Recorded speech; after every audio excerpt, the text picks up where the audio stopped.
Imagina esta situación: estás en el desierto conduciendo tu SUV y te encuentras atrapado.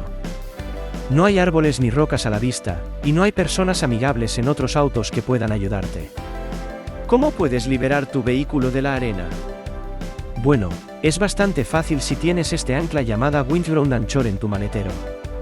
Está diseñado para tirar de un peso considerable, hasta 5,5 toneladas, y puedes configurarlo fácilmente incluso cuando estás solo. Además, no solo es útil en el desierto, como lo demuestran los probadores en este vídeo, sino que también es útil en el bosque.